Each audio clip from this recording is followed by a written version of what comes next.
There is another homeless person, probably an alcoholic or drug addict. Sometimes I want to help them, give them money, but they will just use it for alcohol or drugs. Besides, they kind of scare me. They're dirty, maybe crazy. I don't want to get too close. They just need to pull up their bootstraps like everyone else. Meritocracy is a myth. Stigma, generational trauma, abuse, and poverty, among other things, cut those bootstraps for many of the homeless people we interviewed. Take Sarah, for example. Her father molested her when she was a girl and passed her among his friends. When her daughter was born, child to child, she didn't know who the father was. Her father? He had his own abusers. Paul's father didn't know the neighbor abused him when he was 5. He was busy with his own addiction, and the abuse and neglect weighs on Paul to this day. Robert lived in 6 different foster homes. They weren't all bad, he says, but he was beaten in one and raped in another. Richard describes his father as bone-breaking abusive. He explains that his mother didn't mean to throw him away. She had her own trauma, and he was using drugs at 11 years old. What was she supposed to do, he asks. These folks started with less than nothing. No bootstraps. Well, maybe we should just ship them all to Idaho or somewhere out of the county. It's not my problem. I have enough to worry about, just trying to live my own life. I'm supposed to feel sorry for them? I go to work every day. Come on, really? They must like it, or they would do something about it. After all, isn't it their choice to live the way they do? Is addiction a choice or a disease?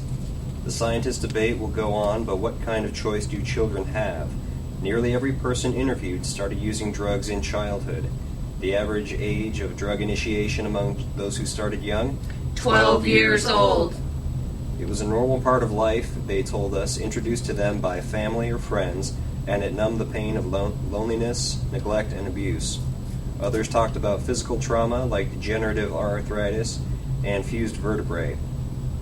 Their choice came out of unmanageable pain and addiction to prescription medication. Moving from prescription meds to heroin is not as hard as it sounds once you understand how sick you feel when you can no longer get Oxycodone. Oxycontin. Vicodin. Percocet.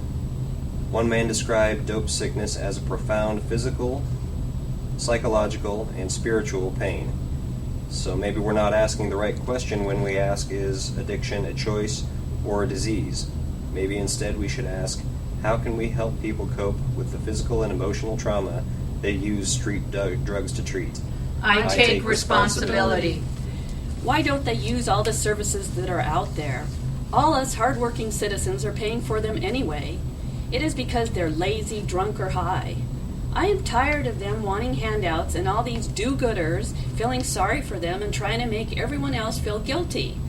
They make the community look bad, bring down property values, and scare people away from businesses. Okay, what about 28-year-old Ben? He was honorably discharged from Special Forces after 5 tours of duty in Iraq and Afghanistan, with 2 Purple Hearts and a Bronze Star. It wasn't until he was locked up in Seattle that he was told about his VA benefits. He was a platoon leader, and in one night he lost 9 guys in a squad of 12.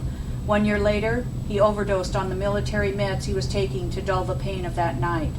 The next thing he knew, he was stateside, living out of his car. He couldn't afford the painkillers, so he started using heroin. He's been evicted repeatedly because he couldn't remain abstinent. He cycled in and out of jails, shelters, and drug treatment, trying to manage his PTSD. He didn't fail the system failed him. Sarah's no different. She went from her abusive father to sex work on the street, and when she was arrested, she was ordered to stay out of areas of prostitution.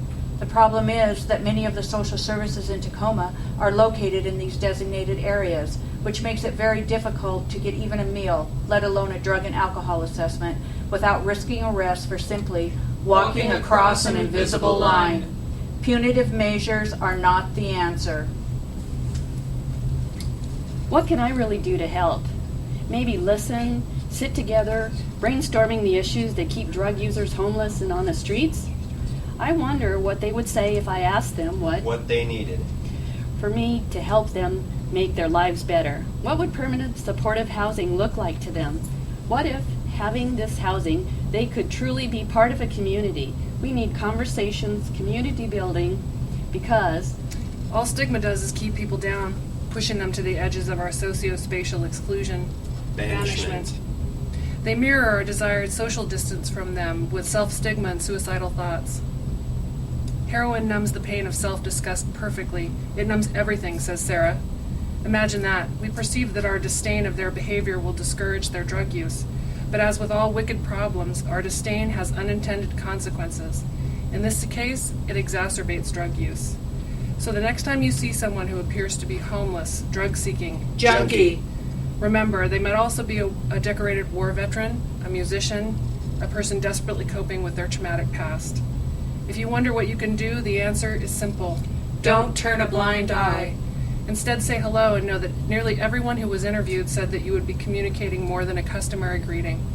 You would be telling that person that you see them and they're worth your time. Everyone matters.